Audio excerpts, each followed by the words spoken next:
আপু বলায় চটে গেলেন ইউএনও, সামাজিক যোগাযোগ মাধ্যমে তোলপাড়। আপু আসসালামু আলাইকুম। ওয়ালাইকুম সালাম। আপনাদের প্রোগ্রামটা মনে হয় 10:30 11টার মধ্যে শেষ হওয়ার কথা ছিল, এখন রাত 1টা বাজে। আচ্ছা আপু, আমরা শেষ করতেছি।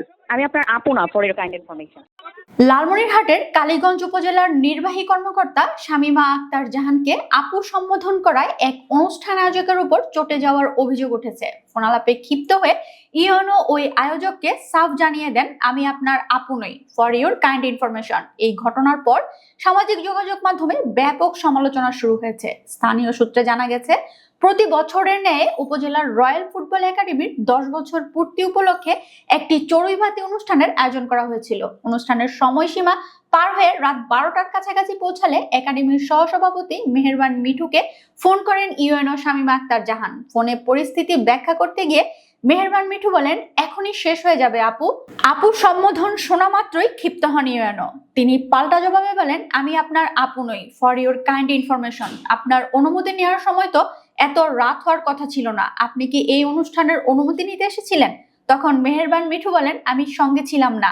ইউএনওর এমন মনোভাবে মিঠু তৎক্ষণাৎ দুঃখ প্রকাশ করেন। এরপর দ্রুত অনুষ্ঠানটি বন্ধ করে দেওয়া হয়। সামাজিক যোগাযোগ মাধ্যমে প্রতিক্রিয়াটির ঘটনাটি জানাজানি হওয়ার পর ফেসবুক সহ বিভিন্ন মাধ্যমে মিশ্র প্রতিক্রিয়ার সৃষ্টি হয়েছে। নেটিজেনদের বড় একটি অংশ বলেছেন, সরকারি কর্মকর্তাদের স্যার বা ম্যাম ডাকার কোনো সাংবিধানিক বাধ্যবাধকতা নেই।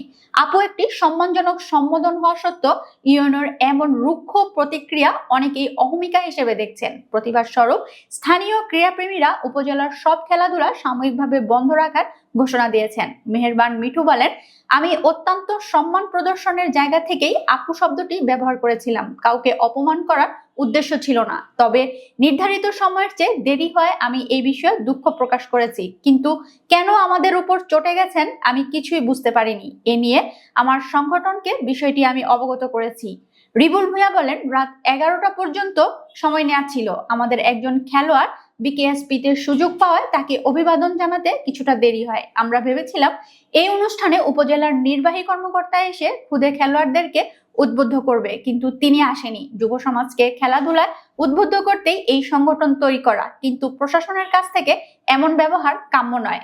উল্লেখ্য, কালাই উপজেলায় দায়িত্ব পালনকালে উপজেলা নির্বাহী কর্মকর্তা শামীমা আক্তার জাহানের বিরুদ্ধে উন্নয়ন প্রকল্পের কাজ শেষ না করেই অর্থ আত্মসাতের অভিযোগে দুদকের করা মামলায় তার সম্পৃক্ততা নিয়ে বিতর্ক সৃষ্টি হয়েছিল। জাতীয় শিক্ষানীতি উপেক্ষা করে স্কুল কলেজের পরীক্ষায় পাশের হার 40 থেকে বাড়িয়ে 50 নম্বর করার একতরফা নির্দেশ দিয়ে তিনি তীব্র সমালোচনার মুখে পড়েছিলেন।